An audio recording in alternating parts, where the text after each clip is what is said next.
Kalau siapa yang tanya, Ustazah nak baca doa apa ni ketika sujud ni, doa apa ya?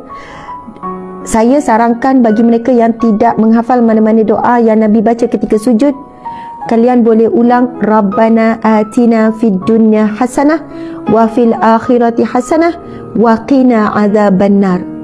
Hadis ini merupakan hadis yang sahih tentang kelebihan doa ini. Dan ini doa daripada firman Allah Subhanahu wa taala.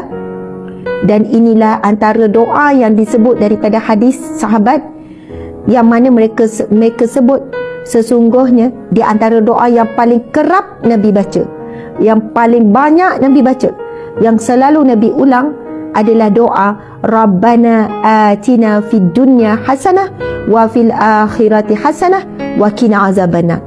Doa tu masuk apa? Rabbana atina fid dunya hasanah.